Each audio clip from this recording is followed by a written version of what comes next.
Don't have a lot of time. We got to do this fast and dirty. Here we go. Well, I was wrong about the Patriots and Jets on Thursday Night Football, Week 3. I didn't trust Aaron Rodgers and the Jets to execute Nathaniel Hackett's offense and be able to move the ball against a Patriots team that upset the Bengals and Joe Burrow. Yeah, so I'm starting off the week 0-1.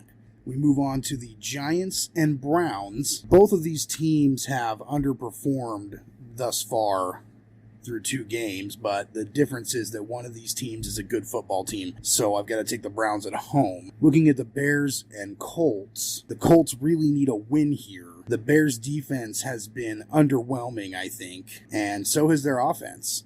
Just going to take the Colts here. Texans at Minnesota Vikings. The Texans are favored here, but I just think the Vikings are balling out right now. Sam Darnold, too strong. Justin Jefferson, good defense too. They could win it if it's a shootout. They could win it with their defense. I'm taking the Vikings here at home. Eagles at Saints. The Eagles are not set up to play from behind much, and they are going to be behind in this game at some point, and maybe by a lot. I don't think the Eagles are equipped to win a shootout. If this game goes high, you're going to have to score 40-some-odd points. You're going to have to score 40-plus points to beat the Saints, and I don't see the Eagles doing it. Not on the road. So I'm taking the Saints at home. The Chargers at the Steelers. This is a tricky one with Justin Herbert being questionable, and the Chargers being on the road. The Steelers, their offense hasn't been good. Don't let the media fool you. Their offense is not good. But their defense is. Their defense is really good. And if Herbert is banged up already and TJ Watt gets a hold of him, it's going to go pretty badly. On another note, the Steelers haven't been letting people run the ball super effectively, so I don't think J.K. Dobbins is going off for 130-some-odd yards again. I'll take the Steelers at home here.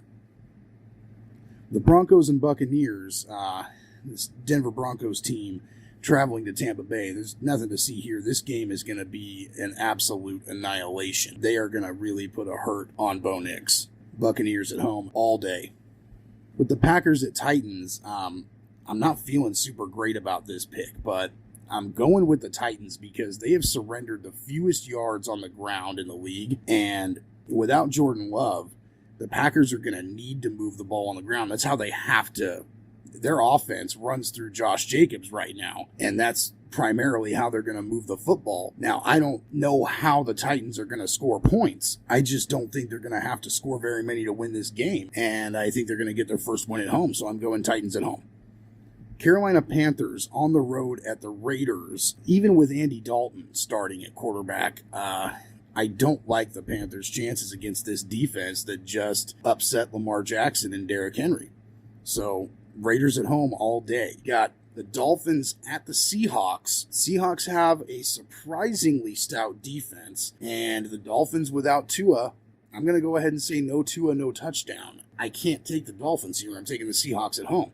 Moving on to the Detroit Lions at the Arizona Cardinals. This is another tricky one, but I'm going to have to go with the underdog at home here. I'm going to have to go with the Cardinals because the fact is that even though the Lions got 5 sacks against Baker Mayfield last week, every time he was able to escape the pressure and escape the pocket, extend a play, make a throw on the run, or take off with the ball himself, Baker Mayfield was able to absolutely punish the Detroit Lions defense. You want to know whose style it is?